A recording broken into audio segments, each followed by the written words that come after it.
Philippine passports. Right now, we have over 55 active cases.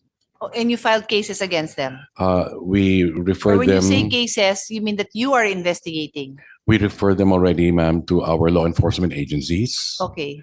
And we would just like to share that based on the documents presented, we can actually give the body the sources of where the spurious birth certificates originated okay. from. Can you tell us now? The highest number came from Taguig City, Wow. Is Pasig here? 39, Sorry? 39 birth certificates, Madam Chair. Wow. The second, So just for the record, no, we'll be sure that the civil register from Pasig is present next week. Next hearing. Yes, go ahead. the second, Madam Chair, is Santa Cruz, Davao del Sur, with 21 Double the delayed registration Okay. of births. Sandali lang ah. So Mr. Libria, you're aware of that you have a high number in a civil what do you call it, LCR under basically within your jurisdiction. You're aware? Madam Chair, I'm sorry, this is the first time to hear that number. Really? Madam Chair. So Mr. Manaog, these things were already brought to your attention during the budget hearing last November. So paano ba yan na na di kayo aware and you're not doing anything about it? Ma'am, I'm very hesitant to call a Blue Ribbon Committee hearing because I assume that the government agencies involved are doing their jobs. I don't want to do your job for you, and I don't want to embarrass anyone. And if a resolution is filed or if the Blue Ribbon alerts me, I don't even automatically assume that I will have a hearing, because if you're doing your job, I'll give you time to do it. But this was last November. So December, January, February, March, 4 months. And he doesn't even know that ang daming nangyayari sa kanya unless ina-investigahan mo siya na hindi niya rin alam. No, ma'am. Yung investigation was revolved on the what was referred to us by DFA.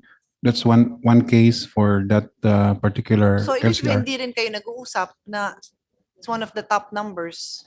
Yes, ma'am. This number came out today, but on what we are investigating, this was referred to us by DFA for verification. So we investigated on those documents. But We it would, also tells me that on your own, you were incapable of finding out also. Diba? In other words, if you didn't hear of it today, if you did not call a Blue Ribbon hearing today, you do not know that this is happening. You do not know. yeah, this is triggered by what was submitted to other offices and then referred to us. On our own, On your own, you do not know. That's Yes. it. That's part of the problem. No, I mean, if you tell me our systems do not alert us, then we know we have a problem. And most likely, I will ask you to submit the possible solutions because you know your office better than I do. Yes, ma'am.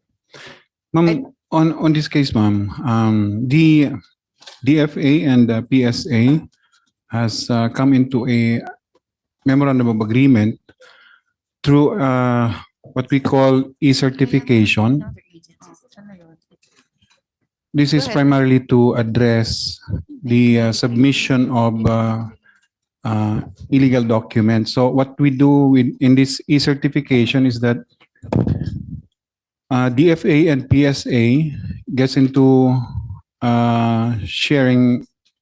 data sharing agreement wherein the applicant for a passport would apply for a document, and the applicant will no longer submit physically the document to DFA. DFA will now directly get the document from us so that it will be direct government to government transaction. That's the memorandum of agreement has been signed, and we are crafting now at this time, the When was it guidelines- signed? Last January 24, Madam. Ah, so ngayon Madam lang. Chair. Yes, ma'am. Like, okay.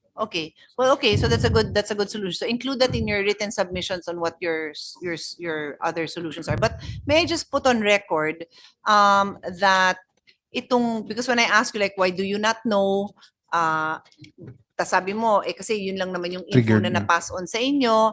So, I'm aware that there is an interagency committee against passport irregularities, right? And the members of this interagency is DFA, DOJ, DILG, BSP, BI, NBI, PNP, POEA, and NSO, which is now PSA. So you're a member of that. This was established in 1993. And then I'm not aware of what transpired between 1993 and the present, but I know that as of October 18, 2023, the deliverables of the interagency is for DFA to share the active directory and circulate to the group, to institutionalize quarterly meetings, to circulate this is all on DFA side. DFA to circulate a concept paper and include what plans and actions are needed to be undertaken. DFA to include training on investigation and interviews, and DFA to ensure that they receive the interview questions from BI and NBI. So, well, at least what I see is all on the end of DFA, no? So, as of October. So, I'm just surprised that if I didn't call this meeting, and that's why I go through pains explaining that it's not my heart's desire to pull you all out of your offices. But apparently, if I didn't call this meeting, then you don't know. Or this hearing. Anyway, ASEC Cruz, please continue and respond to that. No, how come they don't know yet? Thank you, Madam Chair. Actually, right after the November 23 budget deliberation, ma'am, the DFA reconvened the Interagency Committee on Passport Irregularities. We actually had two meetings last December, Madam Chair, one on the 6th and the other on the 18th. And yes, we confirm that the members are indeed the ones you have identified. Yes. And we are actually in the process of signing an MOU with all the members in terms of strengthening the national security through interagency synergy to safeguard the Philippine passport's integrity. Wait, what was the other thing that you just signed? You- It's e-certification, Madam Chair. no, you already mentioned an MOU kanina, no? We Ito yun, ito yun. drafted an MOU. Yung sabi ma'am. nyo nung January lang. Itong January lang, what was that? Oh, that's for e-apostille. Ha? Sorry? For the e-cert, sir. Yeah, for the e-apostille, ma'am. For the direct transmission Yes, of the ma'am. document. That's Yes. That I that's the described. MOU, and then yours is now An MOU. with the other members for the entire membership of the Yes, Madam Chair. interagency to basically share all this information. Yes, Madam Okay. Chair. But I mean, I'm just saying, I will repeat that as of today, he did not know that meron kayong na-identify na high frequency of these We mentioned it during the meeting in our ICPI, oh, the top three, let the record show na nagtinginan ang PSA and ang DFA. the top Anyway. three sources of. So now you know. So you mentioned the top two was Pasig City, and then Davao del Sur, and then what was that? Do you want the third? I just randomly asked for the top three. The third is Manila, ma'am. Sorry. So I know if I'll wait for them, I'll go ahead. The third is Manila, Madam Chair. The fourth is Quezon City. Ah. Okay. Anyway, you'll give us a complete list. We will, Madam Chair. Thank you. Okay.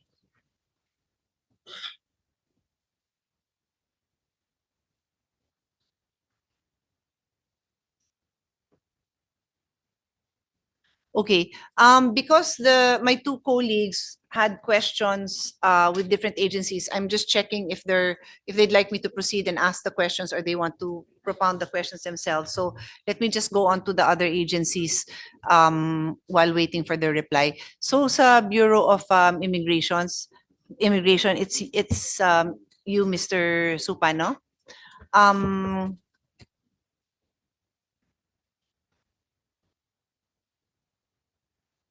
Yeah, so can you tell us what do you have numbers similar to DFA in terms of how many incidents do you have, whether it's in a month or in a year, in terms of encountering suspected and then later on confirmed cases of the use of either fake documents or fake content? Madam Chair, is it possible that my other course. colleagues, Of to course. present Of the course. figures? Yes. Just make space, please. Can you just move a little bit? Or you can let your colleagues sit down. Yeah.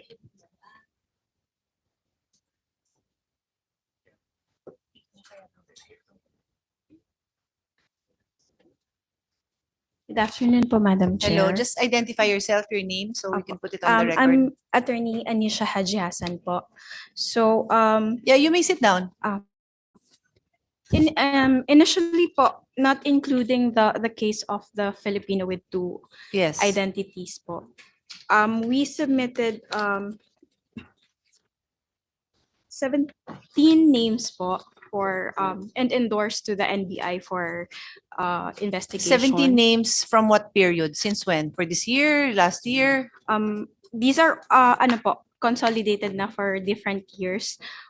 So 17 lang naman ang naano nyo, na-intercept nyo Yes po. over a span of a few years? Yes, Madam Chair. Okay. So, And do they involve Filipinos or foreigners or what? foreigners, majority Majority po. are foreigners Yes, who Your Honor. seem to have obtained Different a Philippine passport, not necessarily passports po, various Philippine issued documents. So you counter check sorry, say that again. Not necessarily passport, but they were, for example, some were intercepted in a parang operation of one of our offices, and then they were Okay. found in possession of of fake or like birth certificates and or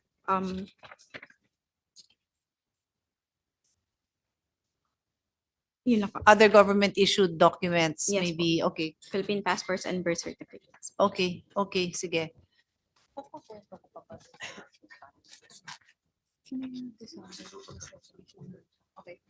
No, ito po yung finish naman.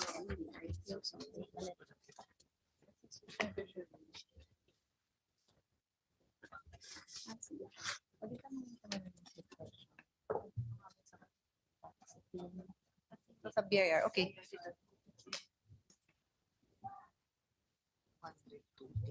Sige, while I'm waiting for our colleagues, I'll go ahead and ask call on BIR.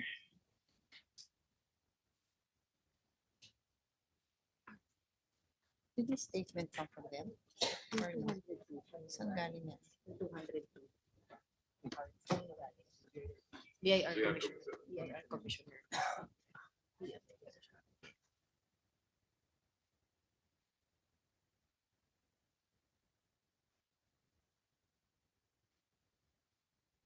Anyway, I'll proceed with the line of the concern of Senator Gatchalian. No? He mentioned that in his hearings related to POGOs, they actually had an ocular inspection and a number of Philippine issued government documents or Philippine government documents were seen. And the question he is raising is the lack of personal appearance in obtaining these documents. So my question to BIR, and this is Attorney Tibayan. what is your requirement for the issuance of a TIN? What is the process? Ma'am, just a clarification kasi I was also the one who prepared the report for Okay. yung I think it committee on women po. Okay, sige. Gender ba yan? So feel Um, free to Yung findings po kasi ng elaborate, yeah. report namin, while the foreign nationals were duly registered, kasi po sa BAR naman, we try to capture as much taxpayers as possible. Yes. And So to be clear to the public that may be listening, hindi bawal na magkaroon ng TIN ang isang Yes, foreigner. yes. Kasi kung nagtatrabaho siya dito, dapat nga may TIN siya, di ba? But- Dapat pa nga yes. talaga may TIN. At magbayad siya ng tax po. At magbayad Yes. siya ng tax. So walang problema na meron. Ay, ang kaya nga ang binanggit ko na katanungan is ano yung what is the process to obtain a TIN? Because, and pause muna, whether it's with PSA or DFA, does this TIN, and TIN is a tax ID, right? That's what it is. It's a tax ID. Can they use that as suppletory IDs? Not with DFA. How about sa PSA? Nagagamit ba yan for dun sa ibang, dun sa late registration nyo, di ba? You accept other types of IDs. Yung TIN ba, tinatanggap nyo rin? Ma'am, hindi gaano kasi wala siyang date on birth, date of birth, wala ring place of birth. So, more on the name lang yun, ma'am. Okay. Yung ni-require namin, ma'am, yung names ay government-issued ID that can supply the requirement for name, Name, birth. complete name, date of birth, place of birth, and preferably kung may parents. Kaya, number one dun sa list, parang baptismal certificate kasi kompleto yung Okay. data, ma'am. Okay. Anyway, so back to you. Just to clarify po, yung TIN po, ang details po niya, yung ID mismo, is the TIN number, complete name, address, birth date, and the issuance date of the TIN. Issuance date of Apo. TIN. Okay. So, yung mismong procurement po of the ID, doon po kami strict. We require personal appearance. No? Yung findings po ng investigation po, yung mga POGO employees na pina-check po sa amin, we discovered na yung mga TIN ID cards nila weren't legitimate. So, they were validly registered sa amin. Unfortunately, yung mismong card, kasi po may QR code po yan eh. So, that's a way to authenticate using our ORUS system. Yeah. Kung legitimate nga po yung ID, and it seems that pinaprint po nila sa, hindi ko po alam, sa labas yun or sa So recto. in other words, they went through the process of applying because they are in your database. Pero yung parang physical proof nila of that ID is not, is fake. Kasi po, when you register with us, that's how we make it convenient. The employer can register for the employees as long as duly authorized and the proper documentation. Pero when they ask an ID card from us, that's where we become mas strict because we don't want them having fake IDs po. So if no ID is requested, then the employer can process the TIN application. yes, opo. Okay. So I guess yung nangyari po nun is yung mga TIN ID po, siguro naisip nila, kailangan pa mag-appear personally. Wag Baka na. naghanap na lang sila ng parang tinatawag ng iba, fixer, ganyan po. Minsan po But actually. what is the use of that ID for them? Um, Maybe they use it as an ID. Possibly po, to present sa government agencies. Pero kung chinek po namin yung QR code, skinan po, hindi po kami nag-issue ng mga Okay, yun. I understand. Is there anything else you want to add? That's all po, Madam Chair. Well, sorry, one last question. No? When you say na yung TIN can be facilitated by the employer with the proper authorization, so ano yun? Parang letter authorization tapos proof of employment, ganon? SPA po, yes po. And then proof of employment, yung contract po, or yung until what date, hiningi namin hanggang kailan po sila employed. And then valid government IDs po na employees. Yun po yung mga requirements. Okay. Sige. Okay, thank you.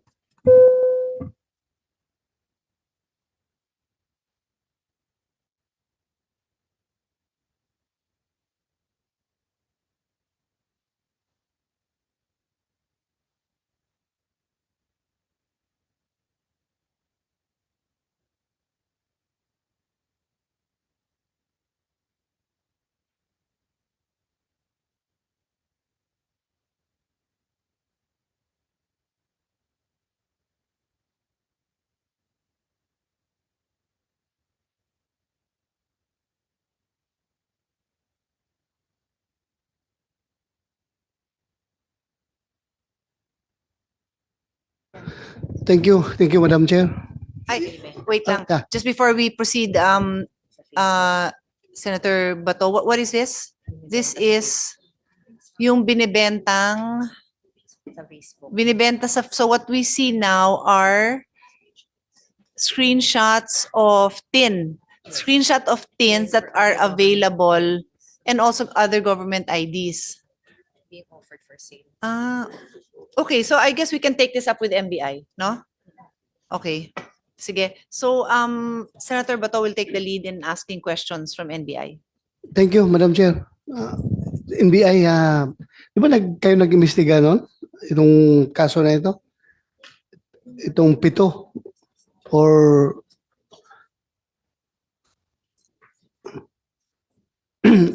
so far, itong mga kaso na ito ng Meron pong mga na-endorse sa Meron. Senator, yes. so ilang kaso na endorse sa inyo? In total po, 55 number of names of the foreign nationals endorsed to the NBI po. 55. Yes. Puro foreign nationals. Yes po. Most of them Chinese. Other than those intercepted at the airports po, yung iba po kasi hindi pa namin na-establish kung ano yung nationalities nila because of what were endorsed to us or only names of the foreign nationals with their corresponding Philippine names po. Okay. So, Were you able to establish kung itong mga tao na ito ay mga POGO related personalities? as of now, Sir Senator, hindi pa po namin siya ma-connect doon with the Hindi POGO pa. operations. Yes po. Pero Pero we are on the ginawa niyong investigation is parallel investigation. yes, Merong po, ginawa Mr. yung DFA, sila rin merong ginawa yung kayo NBI meron din. Yes po. So And, so far anong findings niyo? Come up.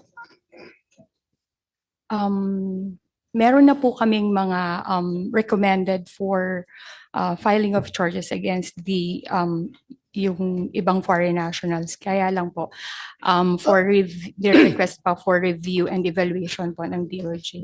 Yung foreign nationals lang ang mga kakasuhan. As far as yung nag-facilitate, involved sa pag-facilitate nito mga papilis nito, wala pa kayo na pinpoint? Wala. Paunti-unti po, Mr. Senator. But sinisimulan na po. Pending Yeah, but please, investigation. kung meron kayong update, please update this committee para kampante tayo na may nangyayari sa investigation natin at maparusahan ang dapat maparusahan na gumagawa nito dahil as I've said, national security issue ito. Yes po.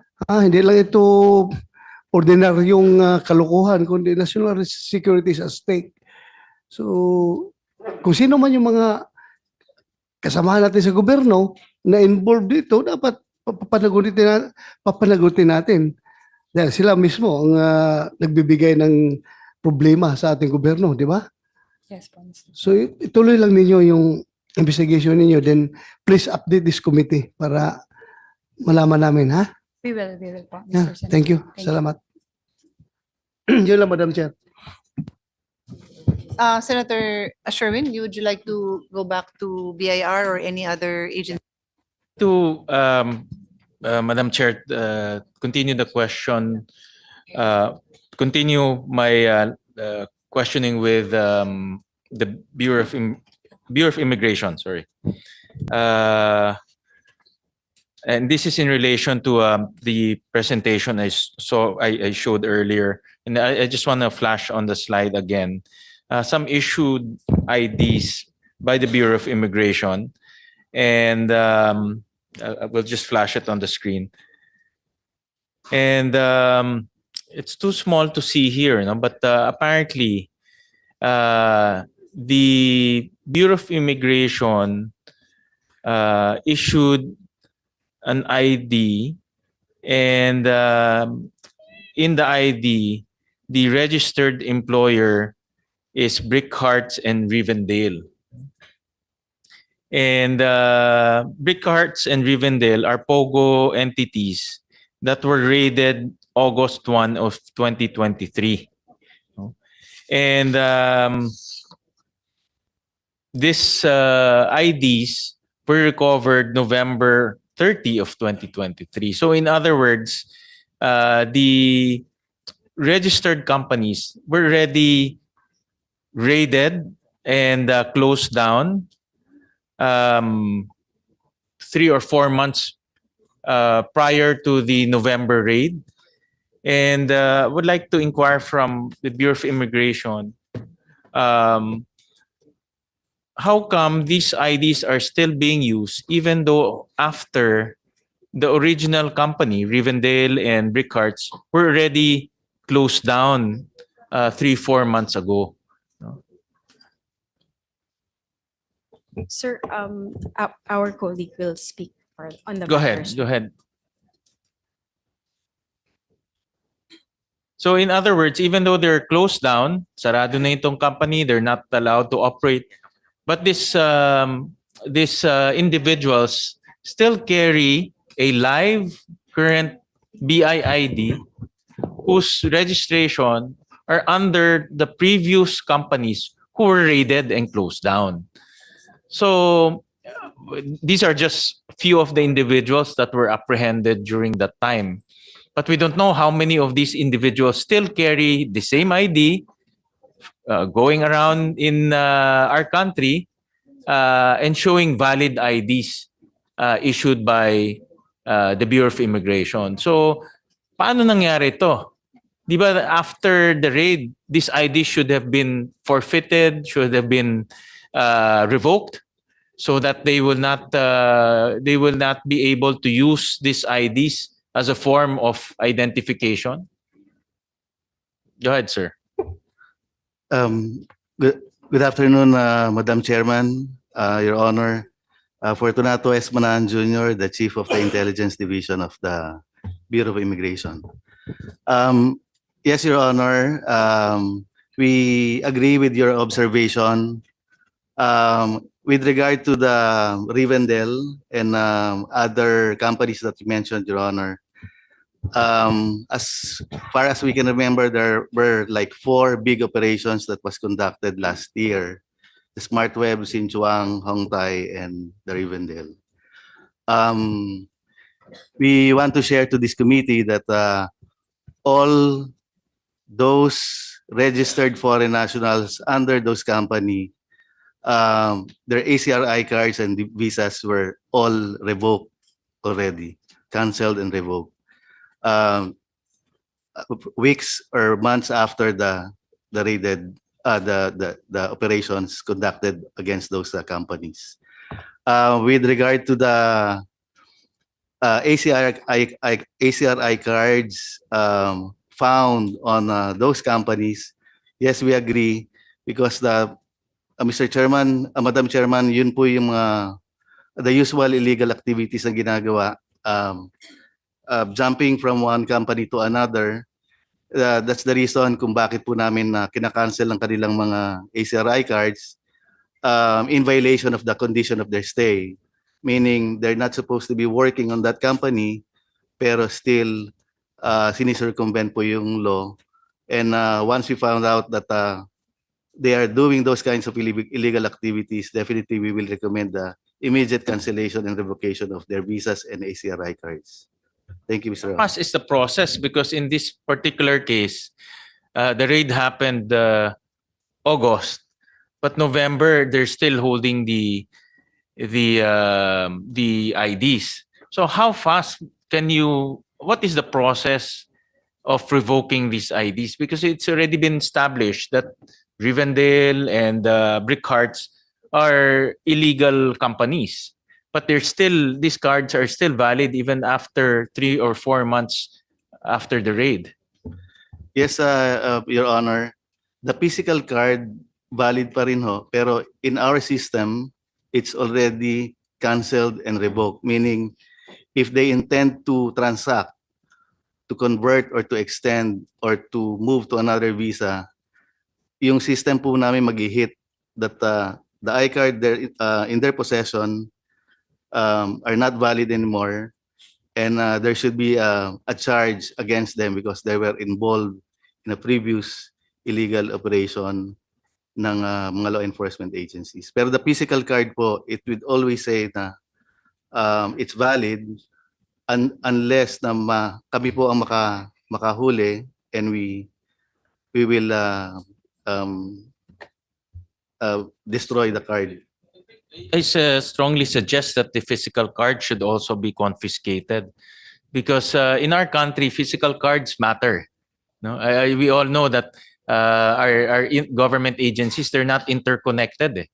There's no way for one government agencies to check the validity of information through the other government agency. It's a physical card that matters in our country. So once you show the physical cards, immediately you think that this person is legitimate. The card they're holding is also legitimate. But we're talking about crimes. We're talking about those are human trafficking syndicates that were apprehended, and yet they are carrying valid IDs. Even though you're saying in the system it's not valid, but I think it's better to just confiscate it para hindi nila magamit. Yes, Your Honor. In those cases, yung operation po na yun, yung BI po is not the lead agency. So any turnovers of that Bureau of Immigration documents or cards, definitely the Bureau of Immigration will destroy those cards, and for them not to be able to use it. But these are valid cards, meaning these are issued to these individuals, to these foreign individuals, legitimately. Yes, Your And Honor. in your process, do they have to go to your office physically to determine that they are present here in our country? Meron pong activity ang Bureau of Immigration every year, first 3 months of the year. We call it annual reporting. So they have to present that card together with their passports. But do they have to go there physically, personally? Yes, Your Honor, but there's an innovation na inintroduce that soon it can be the use of the technology. Pwede rin magamit to ease up the line and to make the annual reporting comfortable sa mga foreigners. Okay. And then the purpose of this BIACRI card and the BIIDs, what is the purpose of these two documents? Your Honor, yung ACRI card, may mga categories po yan eh. I think there's like 10 colors of the ACRI cards. One is for the tourists. If you stayed here for like 59 days or more, you have to mandatory register, and a physical card will be issued to you. If you're staying as a tourist and if you intend to convert your tourist visa to another visa, meaning permanent or an immigrant or non-immigrant, you will be issued again an ACRI card corresponding to the visa that you're applying. Because what we are seeing in this POGO, a trend in POGO, is lumilipat-lipat lang sila. They move from one company to the other company. So in other words, they use the same document to move around. No? So anong nangyayari? You raid one, but they move to another company. You raid another one, they move to another company. And for me, what's concerning here is the validity of that document, and of course the physical possession of that document. So that's one angle that we want to be improved. No, if we can somehow collect those physical cards, because they're active in that raid in Pasay. There's active pa rin sila. They're still there. No, they're still there, and it doesn't look good that those cards are registered to a previous company, which was closed down because of human trafficking incidents. No? So that's one. And another one, Madam Chair, Senator Wayne, yeah, go ahead. if I may, dagdagan ko lang konti dun sa about the alien certificate of registration. Yung wala ba sa ano ninyo, sa protocol ninyo na kapag nirevoke na niyo yung ECR ng isang foreigner, kailangang i-account niyo sila physically. Kasi kung ma-account niyo sila physically, that's the only time na pwede ninyong ma-confiscate yung ECR nila, di ba? So hanggang revoke lang kayo. Revoke lang ganun. Tapos wala na. Hindi na inyo hinahanap yung mga tao na yan kung nasaan na. Well, Your Honor, for those involved sa recent big operations, yes, we canceled or we revoked the ACRI cards together with their visas. And to update, of course, our system, our legal division or our Bureau of Immigration issues either a deportation order or allow departure order. So meaning, mawawala na po sila sa aming system and the record will show that they are deported. With regard to ACRI cards na kailangan po ma-account,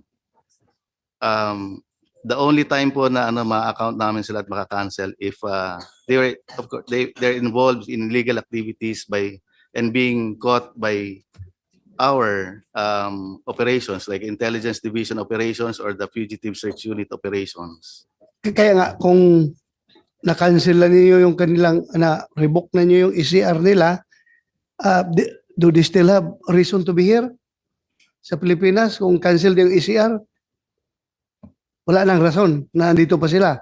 Wala na po. They have to go out. It's either they undergo a deportation order or an order to leave issued by the Bureau. So, yun nga, kung wala nang rason sila, they have no more reason to be here because their ACR is already canceled, dapat physically i-account niyo itong mga tao na ito. Kasi kung hindi natin na-account, hindi natin na-deport, sabi nga ni Senator Win, palipat-lipat lang yan. Lipat dito. Pag na-read yun, lipat na naman doon. Lipat naman doon. So hanggang aabot sa ang punto na yung krimen nila, string of crimes na ginagawa nila. Walang katapusan yung krimen nila kung hindi natin na physically account itong mga tao na ito.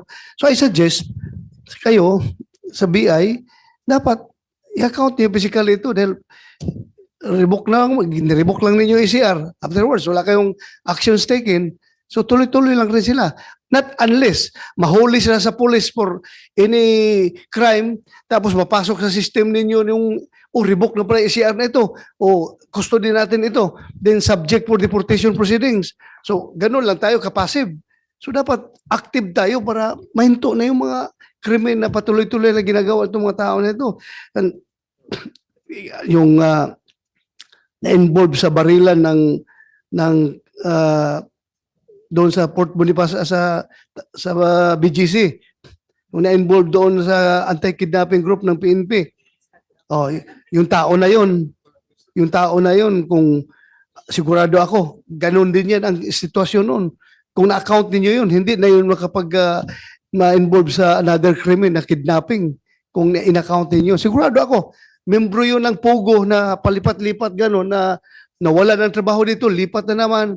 Tapos nag-devise ng diskarte na ma-involve into kidnapping. Pagkatapos sa kidnapping ito na, may baril pa. So, wala na sana nangyaring gano'n kung in-account niyo. So please confer with your boss. Pwede gano'n ang gawin natin. It might be expensive on our part. It might be laborious on our part dahil hanapin mo talaga yan sila di ba? Pero dapat meron kayong sistema na pag sinabing itong tao na ito, located kagad, doon yan, sa pugo ni ganito, ganon, doon yan nakatira. Account na kagad natin physically, di ba? So, kung lang yan, mga proactive measures na pwede natin gawin para ma-stop itong mga string of crimes, pugo-related crimes na nangyayari. We fully agree, Your Honor. Thank you, Madam Chair. Thank you, Senator Wen. So I was listening to Senator De La Rosa's questions. My question for purposes of our committee report is, do you need us to pass a law that allows you to deport if there is already a withdrawal of this ACR for certain reasons. I mean, it may be withdrawn because at the moment wala siyang trabaho. Hindi naman yun, di ba? Di naman tayo, makatao naman tayo. Pero pag na-withdraw yun because that person was involved in illegal activity, so obviously there was due process and a hearing already held, maghihiring ka pa ng another? Because under your procedure, you have a hearing before you deport. But technically, there would have already been a hearing of some kind for that ACR to be revoked. So that's my question to you. You can study it, you can answer me, but I need to know for purpose of my recommendations in the committee report. Thank you, Madam Chair. Madam Chair, meron hong, ang Bureau of Immigration po merong new bill na naka ano sa Congress. And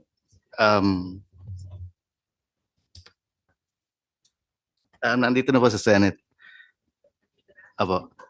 And what you have mentioned, Madam Chair, I think parang wala pa po yung ano yung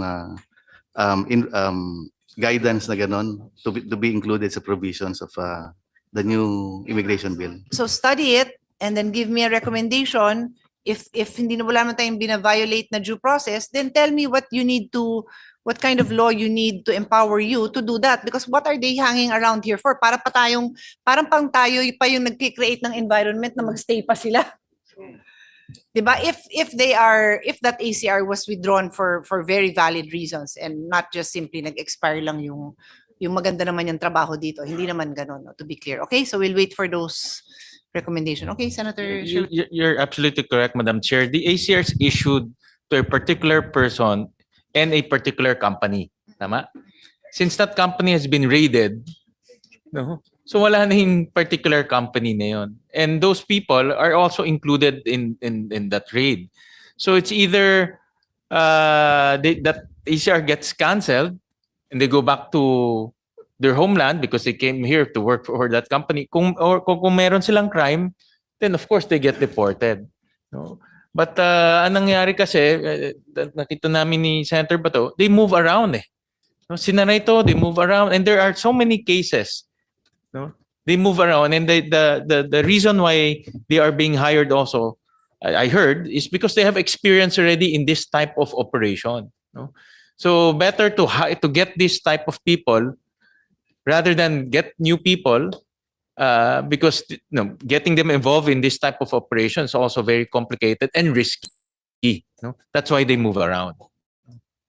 But Senator Win, Madam Chair, siguruhin natin na itong mga tao na ito is hindi ito yung na-raid previously, nahuli ninyo, tapos nirelease na naman for whatever reasons.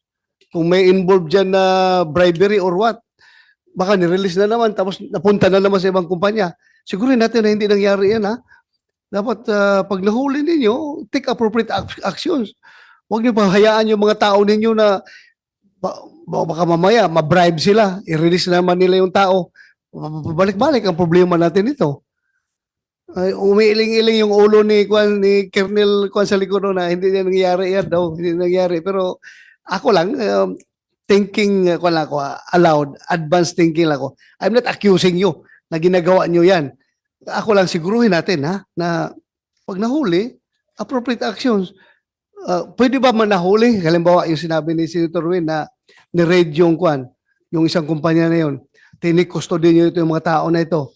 May chance ba na ma-release ninyo kagad, ma-release ninyo ito at ma-recycle, ma-employ na naman sa another POGO company? Mr. Chair, I can speak only for the Bureau of Immigration. Two ways lang naman po, three ways lang naman po ang pwedeng mangyari dun sa subject. One is continuous detention and then deportation. The other one is bail, and the other one is the case is dismissed. So Dismiss. Dismiss sa level ninyo. sa level po namin. Level. Administrative. Administrative kasi parang quasi-kuan kayo, di ba? Quasi-judicial kayo na body, yung BI. Yes, Your Honor. So kayo nagkukuha sa mga immigration cases ninyo. Yes, Your Honor. So pwede nga pala kung na-dismiss yung kaso, ma-employ na naman siya sa another illegal POGO company. Nakalabas eh. Dismiss. Or kaya, ano pa yung isang rason, sabi mo? Bail. Bail. Bail. Oh, pag on bail siya, hindi naman magtanong yung employer na ang importante niya, meron siyang physical body na marunong mag-Mandarin na magamit niya sa kanyang operations.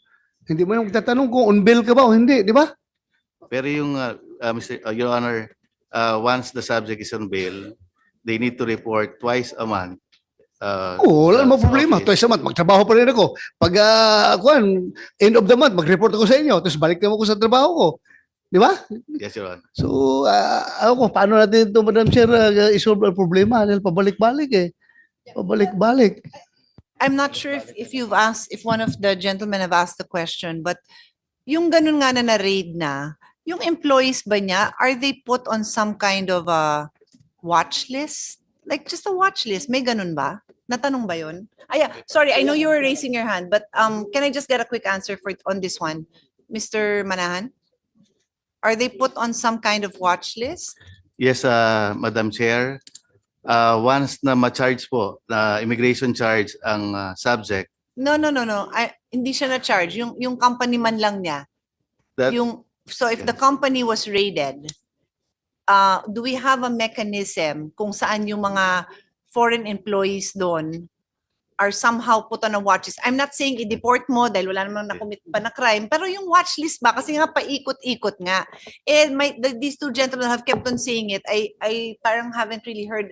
They're dumbfounded about our lack of doing something about it. So naisip ko na nga na may ganun ba? May watch list? Kasi otherwise, how do we get to a solution? yes, Your Honor.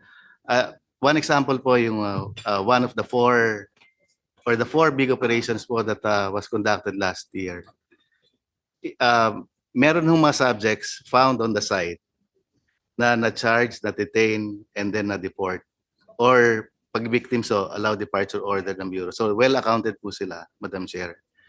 Pero at that time na ginawa yung operation, meron pa hong mga employees yung subject company na wala po sa building. So may action din pong ginawa ang Bureau doon kasi nakita po natin na under that company which was recently canceled by the POGO, meron pa hong mga ibang employees na wala ho doon sa operation. So what the BI did, kinancel na rin po at nirevoke na rin po yung mga visas and the ACRI cards, chinarge na po yung mga yon at nilagay po sa watch list yung mga things. Telling me us that that's the SOP na. Yes po. Okay, if you have that in some kind of guidelines or ano nyo, policy ano nyo, just share it with us. I'd like to recognize our Senate President. Thank you. As you know, I included in my opening statement that the Senate President had made note of all these reports and had immediately referred it to the Blue Ribbon Committee as early as last year when we had our budget session. Mr. President, the floor is yours. If you'd like to say something. No. But I'm taking note, Attorney Tejano, you're next. But of course, we give way to the Senate President. Thank you very much, our dear chairperson. Ma'am, thank you so much for having this. I know you're very busy and we just wanted to take this opportunity to be able to iron out certain things, particularly with the issuance of mga public documents. I'd like to also say thank you to Senator Sherwin and Senator Bato de la Rosa for taking a strong stand on this issue. Sorry for being late, ma'am. There's a whole school here. My daughter's school is here. I'm the host. I know. That's the commission appointments. It all started, gentlemen, ladies, pleasant good afternoon to all sa ating mga kawani ng gobyerno. Magandang hapon po. It all started when I've been getting complaints, particularly on, and I'll just put it bluntly, Chinese nationals having Filipino not just passports, pati PhilHealth card. Meron pa mga PWD cards and all sorts of local senior citizen cards, which they use as a local ID. It becomes a local ID. These are foreign nationals, and I'm quite shocked and to put it mildly on this issuance because they use it now to gain access to subdivisions. They gain access now to areas where it's supposed to be only Filipinos that are supposed to be benefiting from, let's say, programs of government. Like, for example, PhilHealth. Can a foreign national actually get PhilHealth that is being paid by taxpayers' money, Filipino taxpayers' money? Is that possible? Yes, all the residents here. If the residents, so at least we can answer that and correct that, because that is something that we that's up for debate. Well, it says when they feel health, there's a whole list that they can take up, and I'm just worried that they may be using this for nefarious things in the Philippines, nefarious actions in the Philippines. Most recently, there was a firefight in the heart of BGC. My God, that was embarrassing. People were showing videos online of it's like a movie where they're actually firing their guns in BGC. And I know the chairperson is from Taguig. And these were, I believe, Chinese nationals that were shooting at our police officers and BI. First of all, how did they get the guns? Maybe we should look into that. Are their firearms illegal? If they were legal, how did they get them legally? Under our gun laws. Our gun laws is very strict when it comes to the ownership of firearms. Foreigners are not allowed to own firearms in this country. So every time there's an incident involving a foreign national, not just one country, but a foreign national, they always seem to have certain documents, whether it is fake or not. We have to go to the bottom of this, Madam Chair. And I think we have to open the people's eyes on this. And dapat aware na rin yung tao. And that's why I'm happy that we're having this hearing. Aware na po ang taong bayan, lalo-lalo na yung mga registrars at yung mga clerks sa iba't ibang ahensya ng gobyerno pag may nag-a-apply. Lalo na yung mga late application for birth certificates, for example.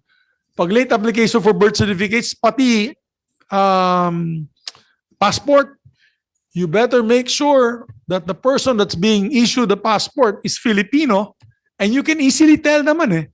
You can easily tell. I have a friend in the BI, and then iba na daw yung style ng BI na yun when Bureau of Immigration, when they ask apparently when there are people coming in claiming to be Filipino citizens but don't speak a word of Tagalog or English, or they sparingly speak English, no Tagalog. Ginagawa nila, they start asking about local, as a joke, celebrity news. They ask local celebrities, which is an ingenious way of doing it, because people sometimes memorize things. No? People can memorize the national anthem. People can memorize our national heroes. But when you do the celebrity news, that's current events, hindi na nila masasagot. Things like that. We have to be more, creative. That's the right word. We have to be more creative when we're trying to catch these unscrupulous individuals. So I just want to thank the chairperson for this. And I'm appealing to all the government agencies. This is becoming to be a very common incident happening now in our country. So we have to put a stop to this. And if there are people, members of government that you catch, you find out are actually giving fake, or actually not fake, these are legal documents. But how do you say the word? What's false content through an illegal alien or a non-Filipino? We have to crack the axe on. We have to crack the whip on these guys, and let the axe fall on them and apprehend them the soonest possible time. So yun lamang po. Yan lang ang gusto ko kasi nakakapagtaka bakit meron mga foreign nationals na may mga legal na dokumento na baril. Bakit sila may mga ganitong klase, iba't ibang government ID, pati national ID meron meron may cases, and I think this is what's being flashed in the screen now, that they even have national IDs na foreigners po sila, hindi naman sila Filipino. So yun lamang po, Madam Chair. I will no longer propound questions. I'd like to listen to our resource persons. Maraming salamat po. Thank you, Mr. President. We appreciate the support, and we know that this is really an issue that you have initiated. And actually, before you arrived, we were pointing out that some of the information that was shared with us, we know they had started the investigation precisely because of the information that came out during our budget hearings. Yeah. So our only hope is that this hearing triggers even faster cooperation among all of you, because we cannot solve this in isolation. So let me call on Attorney Tejano, who was raising his hand from Ayakat. Go ahead, sir. Good afternoon, Madam Chair. Good afternoon, Mr. President.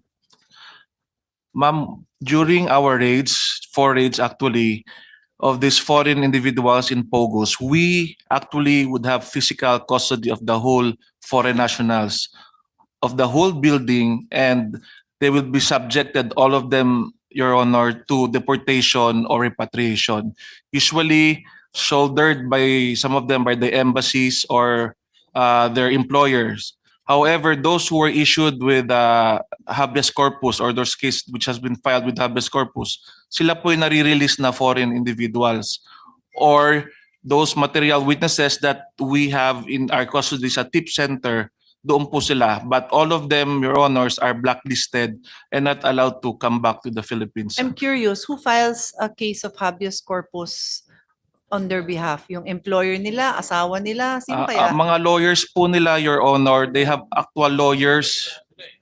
And minsan po If habeas corpus mo yung i-deport, grabe yun na. But I mean, and sometimes do we have a legal expert here? Is it not the right of the Philippine government to determine who is allowed to be in this country? That to be, once you are allowed to enter, of course, it is our job to take care of foreign nationals, but to treat them with all the respect due of a human being. Pero if there's a basis to deport, most of the cases, Your may ganun Honor. pala yun. I mean, honestly, that's a legal. You're a lawyer also. Isn't that like a legal conundrum na parang pwede mo pa palang ipilit na nandito siya sa Pilipinas? Yeah, you will use the writ of habeas corpus to insist that that person can stay in the Philippines as opposed to be deported. Most of the cases, Your Honor, the judge would grant in our favor. But there are May cases attempt pa talaga. such as this foreigner is already married to Filipina and they have already families here in the outside, so they have to be with their families. But most of the time, the court would grant us the favorable order, Your Honors. Okay. Madam Chairperson, what's being flashed in the screen? Is this a person who is a Vietnamese national who now has a Philippine passport? Oh, yan yung case mo, asan na si Mr. How is that even possible? Yun, ito yun, di ba? Yung case mo. Oo. Yeah. Okay. Jane. Okay. Hindi. So, Mr. President, these are just cases of reported cases, as you had mentioned. Like this one is applied for was already in front of immigration, and then sabi niya she has never first time niya to be an OFW and to leave the country, and yet the record showed that there are 2 other persons who had previously left with similar data as hers. Ano ba yun? Same passport or same everything but different person in this particular case. May I, Madam? Yeah, of course. And then ito yung kaso mo, di ba? Oh, alika, baka gusto kong tanungin ni Senate President. Oo, ang katanungan ko kasi po, Madam, is the issuance of the passport. For every crime, you follow the trail, whether it's you follow the evidence. And obviously, if it's money laundering, for example, you follow the money trail. In this case, it is the documents. Just like the other one that you flashed, it was a Vietnamese fellow, all of a sudden, nagkaroon ng Filipino passport. Sino nag-issue ng Filipino passport na yan? Dapat yan accountable. We have to know from the DFA who issued that passport. Now, you find out that person, maybe sindikato yan, maybe hindi niya rin alam. He might show, it says there DFA Davao. He might show, which is strange because he said this person lives in Zambales. Paano naman umabot sa Davao para mag-apply ng passport yung mama? Ibig sabihin, naghahanap ng easy mode of access to these documents yan. Guys, we have to stay sharp. Nandito yung NBI. You guys have to stay sharp. I'm not a police officer. This gentleman beside me is a police officer. You have to follow the trail. Now, pag nahuli niyo yung lalaki nagbigay niya, nag-issue niyan, nag-interview sa kanya, tignan mo yung dokumento. Kasi baka naman, he was acting on the fact na may legal document, may PSA, or may birth certificate from some place in Zambales. Habulin nyo naman yan. Habulin nyo yan na yun. Di ba? So in this particular case, how far have you gone on apprehending those responsible for the issuance of these fake passports? Same goes to the other one. Yung babaeng yun, may dalawang passport, same data. Sino nag-issue niyan? Baka isang tao lang yun. Baka sindikato yan. So yan ang dapat natin bantayan. I'm not saying that there's a syndicate. Possibly. As my son always tells me, you'll never know. My son always tells me that for some strange reason. So, we have to follow the evidence. Okay, dito lang. Dito lang sa Vietnamese individual na ito. Ano na nangyari dyan sa investigation? How far have you gone in trying to apprehend who was the one in charge of giving them these documents? These are legal documents. These are not spurious. These are legal documents. If I may just summarize and then we get a response, no? So my recollection of this case is the passport was actually issued and it was the BI who caught it, tama ba? And then from there, na-investigahan and it was determined that the document submitted to DFA was authentic, tama ba? O feel free to correct me. So who wants to continue and tell the Senate President, report to us as requested by the Senate President, what happened then after? Oh, dito, itong case na muna ma'am, para we can find out, we can just focus on this one case. Please proceed, with the permission of the chairperson. Madam Chair, Your Honor, we would like to thank the, of course, the Bureau of Immigration for calling our attention. And based on our records, Your Honor, we did determine that the applicant submitted a genuine birth certificate. Where was the birth certificate? Who issued the birth certificate? Was it the municipality or the PSA? The PSA, sir. And a genuine driver's license. So wala na. What happened there after that? We have since canceled the passport, sir, December 28, 2023. That's the point, Madam Chair. It's not just a simple cancellation of passport.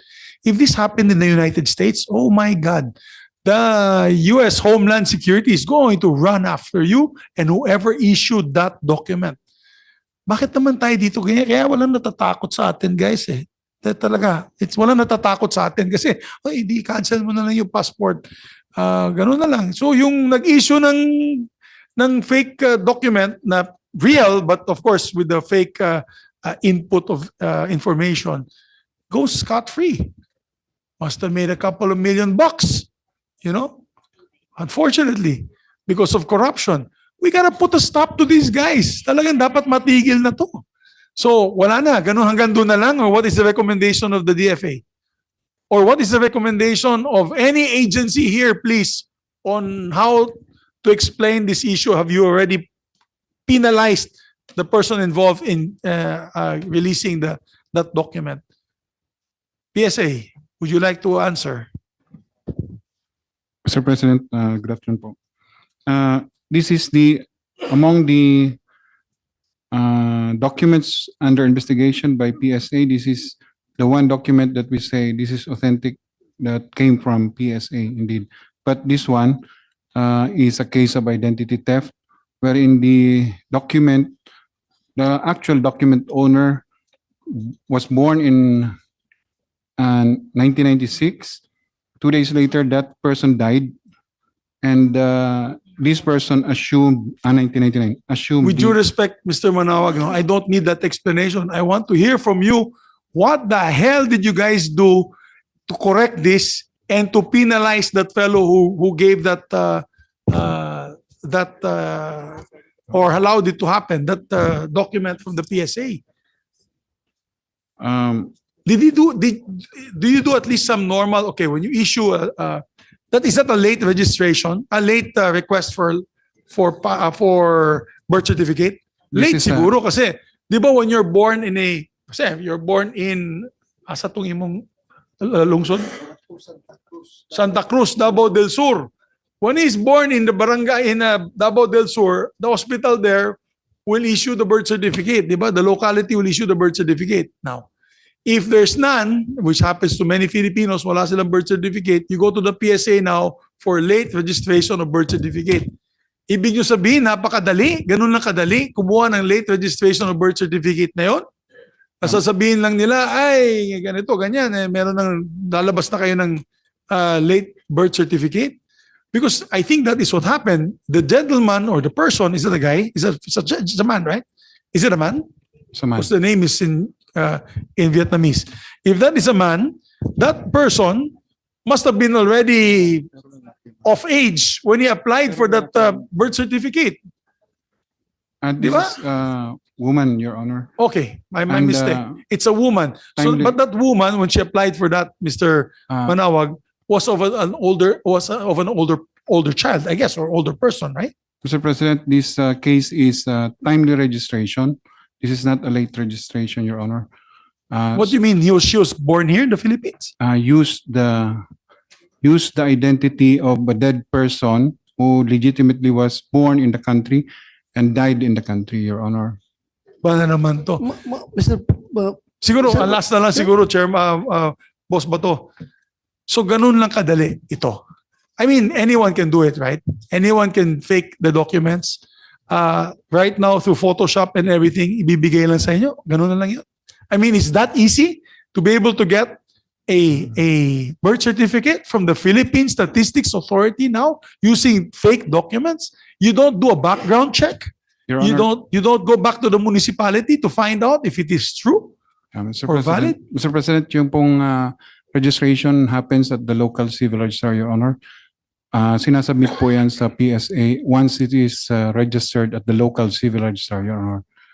So it is not actually the PSA that registers people, Your Honor, rather the local civil registrars. O nga, pero dumating sila sa inyo, may dalang peking dokumento. Peke, sabi mo, it's identity theft. Ngayon, ganun lang ba kadali na basta ang sinasabi mo, garbage in, garbage out. Ang sinasabi mo, wala kaming magawa pag dinala yung dokumento sa amin na merong ganitong mga detalye, ay lalabas na namin yung birth certificate na late registrar. You don't do background checks? There's no form of background check or verification on your part sa PSA? Your Honor, as a repository of these registered documents from the LCRs, the local civil registrars conducts the investigation and checks the supporting documents as submitted by the registrant, Your Honor. So on our end, we receive what is registered by the local civil registrars, Your Honor. Okay, question. Alam ba na locals, right now in this investigation, alam ba na local civil registrar na ginamit yung mga dokumento nila? Napatay na yung tao, ginamit ng itong buhay. Your Honor, the PSA conducted investigation and asked our officials to go to the local civil registrar to verify on the documents required by the local civil registrars on accepting this registration. And the results of the investigation has been discussed earlier, but we will submit it to the committee. Another question. Which local registrar was this person, were the documents coming from for this person, this particular person? This one is from Zambales, Santa Cruz, Zambales, Your Honor. Santa Cruz, Zambales. For your information, Mr. President, we asked them to identify the top 3. They have a list, no? You have a list. You gave us a list. They investigated the top 3 locations where they have the most late registration of birth. Late because, unlike in this particular case, most of the cases we're investigating are the late registration. So they identified Pasig, Davao del Sur, and what was the third? Manila. And they have a list, they have other lists. So anyway, we were just saying that without this hearing, we expect that they would be proceeding exactly as the Senate President was saying. No? That was our point na sana hindi kami kailangan mag-hearing to ensure that all of the necessary steps, not just to resolve that one case, but that they do not happen, because wala pa rin akong narinig sa inyo kung sino ang naimbestigahan at sino ang matatanggal, unless you just didn't volunteer that information. You're both raising your hands. So si ano naman, si Ase Cruz naman. Thank you, Madam Chair. In fairness po, it was the PSA who assisted us in determining the statistics. Yes, ma'am. And we the figures that we came out with, those were used by suspected foreign nationals po, who applied for Philippine passports. But I'm saying,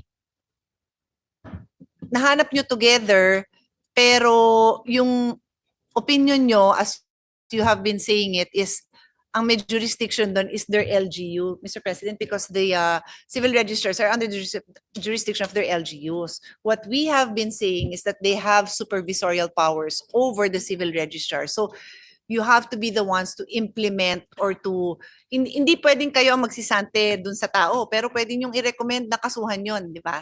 So that's what we're waiting for. Yeah. Madam Chair, kasi ang gusto natin ang kalalabasan sana ng committee hearing na ito ay makakapatupad tayo ng batas. Nagagawa tayo ng batas on increasing the penalties and criminal liabilities of not only these individuals, but also the government agencies who release these documents. Kaya sana habang dinedebate pa namin itong batas na at paano natin paggagawin itong batas na ito, on your side alone, on the DFA, the PSA, the civil registrars under the local government, the DILG, the BI, dapat meron na po kayong processes na medyo dahil dito, hindi ganun kadali. May dapat secondary, tertiary level or what you call layers of identification of this particular individual. Di ba po, kaya nyo nang gawin yun eh. You don't need to wait for us to come up with a law. On your own, if mag-usap-usap kayo, for example, DFA, yung mamang ito, hindi naman marunong mag-English. Siguro yung when I apply for my new passport, I go to your office for the picture and all. They always do the interview. Oh, sir, ano ba, anong ilalagay ko dito pangalan? So dapat dagdagan nyo siguro yung interview process. Di ba? Kung pag nakita nyo na medyo duda kayo na hindi dito Pilipino, at yung kawin niyo, yung kasama niyo diyan ay matino, hindi po sindikato, sasabihin niya, sandali, i-red flag muna natin to. We'll report this muna to our supervisor. Then they report, then you do a secondary investigation. Same with the BI, same with the PSA. Dapat sa PSA, it shouldn't be that easy. Because they're using your document now, because of the mere, siguro, ease of doing business, mabilis. But because of that now, they're utilizing it, the syndicates are utilizing it to get legal documents from you guys. Mr. President, Your Honor, Madam Chair, dun po sa isasabit naming result ng investigation which we conducted, part of the recommendation there are filing of administrative cases against involved local civil registry personnel. So kasama po yun we have at least 3 identified areas for filing of administrative case, just to inform the body that in pursuing the investigation, we have this recommendation to pursue administrative cases against hearing officials of the local. Madam Chair, sinabi mo kayo na top notch sir Davao Sur. Sabihin mo nga sa akin ng mga munisipyo, puntahan ko yan ngayong break. Pagsasakaling ko yung mga local civil register dyan. Anong munisipyo? Anong munisipyo? That was Santa Cruz del Davao del Sur. Lungsod ko ba? Ano pa? Ano pa? Your Honor, the Hometown ko document ba? the numbers submitted by DFA. We'd like to correct yung record kanina that we say we do not know those numbers. Actually, DFA has been continuously back channeling, checking the records from our records, submitted records to them. They check it to us through back channel verification. So yung sinasabi lang Pasig, Rizal, Metro Manila has 39 cases. These are actually coursed to us for verification on a regular basis, Your Honor. Here earlier, what were the towns, Your Honor, with the permission of Senator Bato? Baka may bukid nun, ha? Tingnan mo, baka may bukid nun. Wala kaming DF, wala. Bukid nun, wala. Yung Puro pong- mga ano dun. This was top 3 po as submitted by DFA and as verified by PSA. Pasig, The city of Pasig. Pasig po, Pasig Okay. City, Santa Cruz, Davao del Sur, and the third is Manila, and Quezon City po yung fourth with 10 cases referred to us po. Okay. Ano yung hanap niyo, sir? The investigations are all ongoing as we speak, ongoing, or because kayo nga ang technical supervision, right? So what do? You write to the mayor and tell them nangyari to, paki-imbestiga, fina-follow up nyo ba? Because I assume that that's where the IACAT comes in to really follow up, because nga medyo may disjoint, di ba? Kasi they're not, the civil registers are not effectively under you. Tama? Am I correct? I mean, who's following up on the cases? Yun yung tanong din ni Senate President. It's not enough na na-deport, di ba? Yeah. Who do you want to answer? Anyone? Oh. Mike. Madam Chair, for this particular foreign national po, the investigation is pending with us po, with the NBI. And But sorry if I may interrupt, no. Not just one case. Like katulad niyan, natanong ko ano yung top. Is there like an ongoing investigation for all those in the top list? 'Di ba? Kasi there's something going on. Bakit siya nasa top? May ganon? Is anyone taking the lead on that? Or yan, medyo tinginan tayo. So parang wala. That's the question. How do we end this? Yes, Asek, please. Yes, Madam Chair, that is one of the agenda items in our next meeting with the Interagency Task Force on Passport Irregularities po.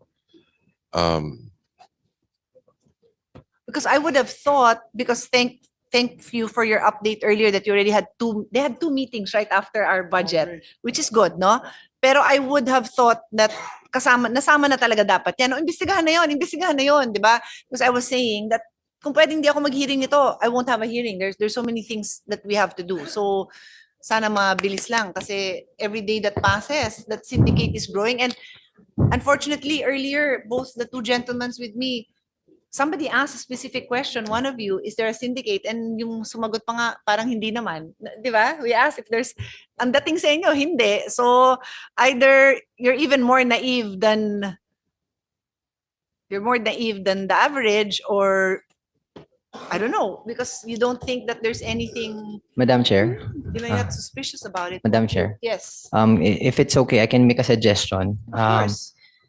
Parang lang to make it harder for these unscrupulous individuals from obtaining legitimate government IDs. Maybe we can institutionalize yung TIN ID, BIR TIN ID as a requirement, except of course pag kunwari birth certificate. Since our issued TIN IDs has an authentication mechanism in place, so you just scan the QR code sa Viber scanner and you'll know if it's a legitimate individual ba. Anyone who pays taxes can get a TIN. So what you're trying to say is the TIN ID will also say if they're a foreigner or not? Will it have will it be able to trace that if he was a local or a foreigner doing business in the Philippines? Yung ID po kasi, ang nakalagay po doon is address and then name, birth date. So may mga details po doon as to whether yung citizenship right now hindi pa po eh. Pero at least pag skinan yun, you'll find out if duly registered naman siya sa BIR. Basically, what you're offering is a technology that works for you. That upon scanning it, you can get that information. Yes, opo. Yeah, but basically PSA has their own technology also to that effect, right? I mean, Yes, Your Honor. I'm not diminishing in any way your suggestion, but what you're saying is you have a system that works for you.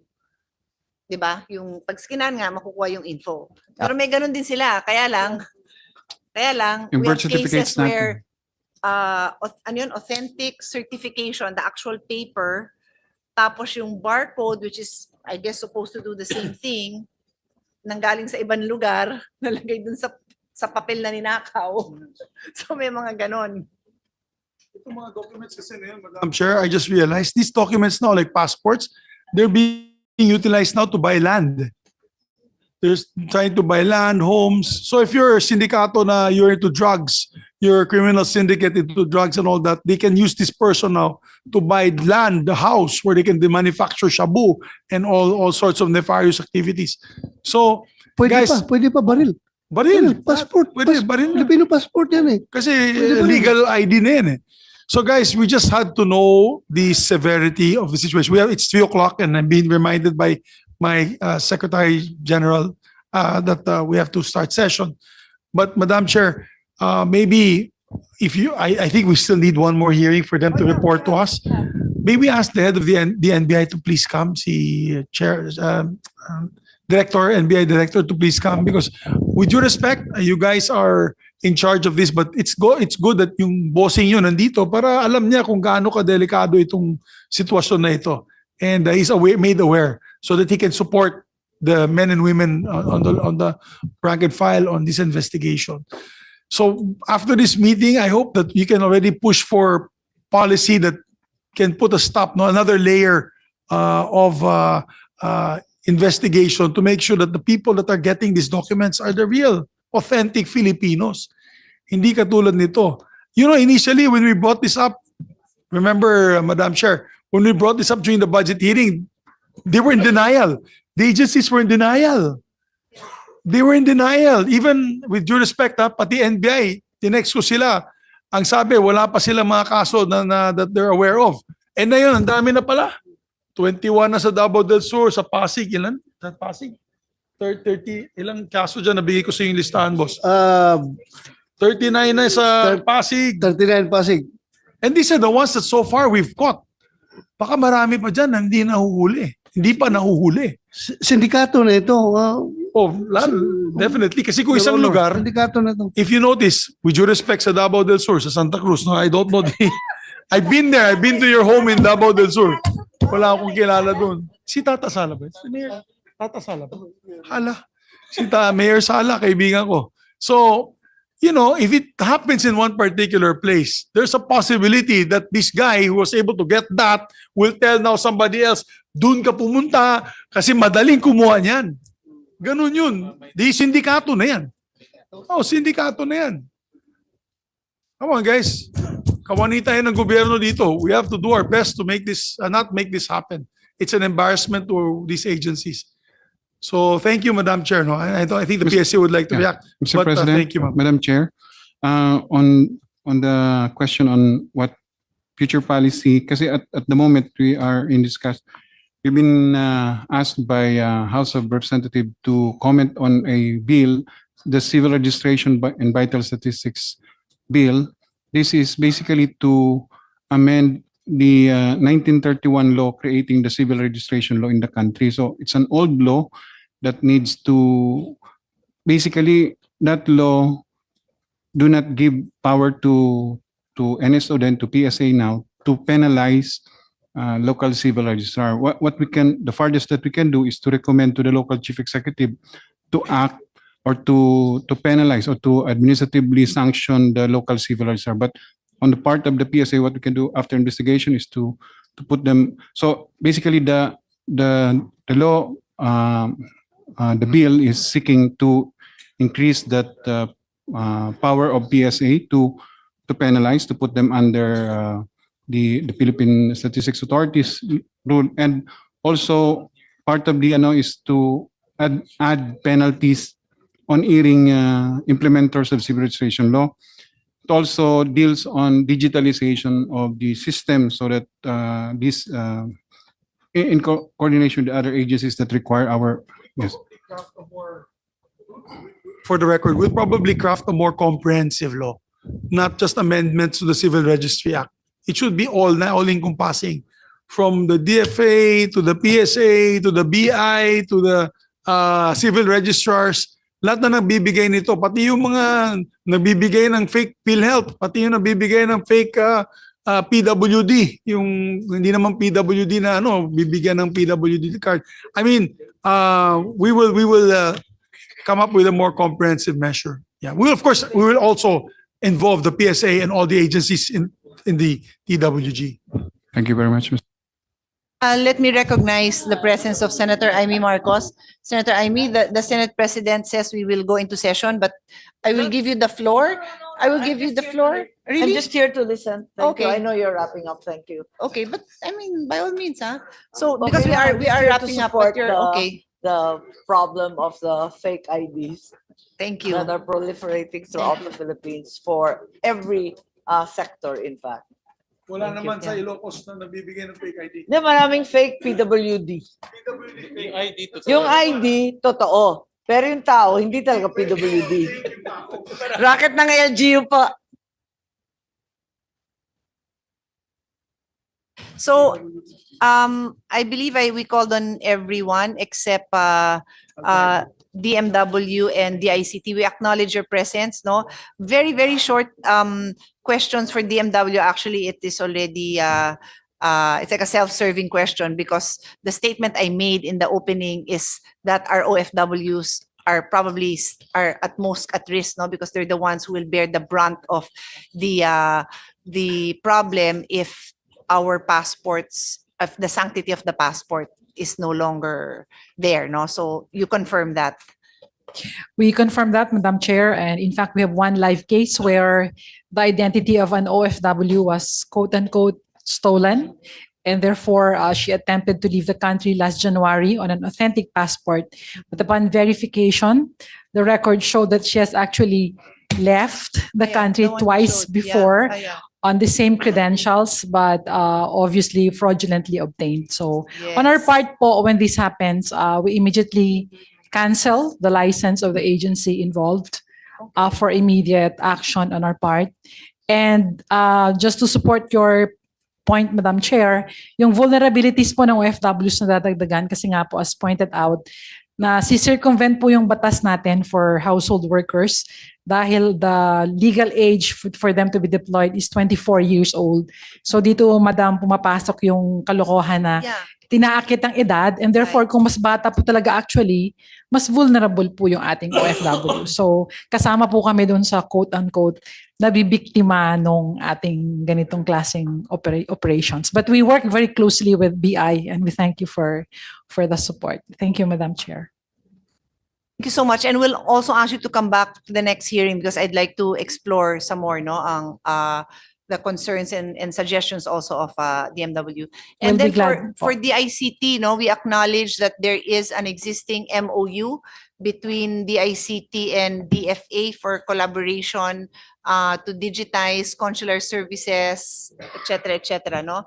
So just a quick confirmation and then we'll go into details on, because even the budgets, you should talk about that so that it goes on record kasi minsan budget lang ang problema kaya pala hindi na, na nagawa yung dapat gawin.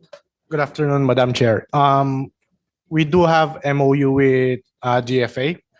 We also have coordination with PSA to develop an application to verify the person if he is what or who kung siya mismo yung dinedeclare niya kung sino siya. So this app is called the E-Verify, which will be launched on April with PSA. Okay. So this is connected with the national ID system. So mapupull out na po yung mga data depende sa kunyari biometrics ng tao. Pag in-scan siya, malalaman kung siya nga talaga yung dinedeclare niyang siya. Okay. So DFA could use that system to help on the verification process before issuance of any documents po. Okay, thank you. Yeah, okay. Quick follow-up lang and no need for an answer today. You've heard all the discussion sa DICT And I truly believe that everything can be solved through digitalization and technology. Just on the POGOs alone, they are TIN ID, DOLE ID, BID, BIID, ACR, PNP, PhilHealth. No? Sa locals, mas marami pa ito. May NBI clearance, may cedula, di ba? So, meron ko ng national ID. So, one person will have 10 different IDs. No? I think it's about time to listen to all of this discussion. But even with all of these IDs, we're still getting fooled. No, marami pa ring mga fake, marami pa ring mga fraudulent. So analyze what's the problem and suggest to us during the next hearing. I think everything can be solved through technology and DICT can. We want DICT to propose to us how do we solve all of these things through information technology. So at this point, I'd like to thank everyone for the time you gave us. It's been almost more than 4 hours, no? Or around 4 hours. Hindi pa to tapos because we really want to see the problem through, okay? Maybe the first hour we spent basically defining the problem, which as I said was already brought up during the budget. So now we really want to find the solutions, and for that reason we need to make sure that the civil registrars are here and perhaps more concrete steps on the part of the agencies on how to really identify the issues and plug the holes that we have. So I think ang mahalagang mensahe natin hindi dapat nabibili ang pagka-Pilipino, pero sa nakikita natin nabibili siya. Nabibili siya sa pamamagitan ng sindikato. Kami po doon lang sa konting kwentuhan, parang conclusion natin is mukha namang may sindikato dahil may mga lugar na doon maraming nagre-register ng late birth, yung adult na sila, may edad na sila, saka pa lang sila magpaparegister. Tapos, hindi naman sa bias, pero tinanong ng ating kasamahan, ano ba yung mga nationality nun? Karamihan, lumabas na Chinese. And then, ang isa nating kasamahan, marami ng investigation sa mga POGO. So, it was brought up na ang foreigner, hindi siya makakabili ng lupa, pero kung may hawak ka na Philippine birth certificate and passport, then makakabili ka ng lupa. Paano kung gumising na lang tayo isang araw na hawak na nitong mga Pilipino daw sila, hawak na nila ang lupa. And we all know, especially those who've been in the LGU, nako, once na naumpisan yung land problems, that's another problem that cannot be resolved in one generation. It cannot. So, paano na tayo? So, yun ang pinakamahalaga, and ang kinikilala nating most at risk ay yun ng mga OFW dahil baka maharang ka sa paglabas ng bansa. In the next hearing, ite-take up natin yung mga specifics na situation sa immigration pagpalabas sila, kasi yung example nung isang babae, hindi na siya nakalabas kasi on record twice na siya lumabas ng bansa never naman siya nakalabas. So in the meantime, the life of that person is put on hold. And possible na hindi, not just possible, we are sure na maraming katulad niya na on hold ang buhay dahil may gumamit ng identity niya, or kahit mismo siya katulad nung sinasabi mo, Yusek, na maybe they will doctor their birth certificate para lumabas na mas matanda sila, para makapag-abroad sila. So, quick message sa mga kababayan natin, wag niyong dodoktorin at papayag na may magdoktor nung inyong official documents, because not only is it a crime, pero pag nahuli yan, yung nais nyo pang ma-achieve, hindi nyo ma-achieve dahil hindi kayo makakalabas ng bansa, hindi kayo makakapasok doon sa trabaho dahil makuhold lahat ng documents nyo, from your birth certificate to your passport. So on that note, we will suspend this hearing till the next hearing, and please be prepared when you come back. Thank you very much again for your time. Team, nagpukpuk na, dali, tatakbo ko.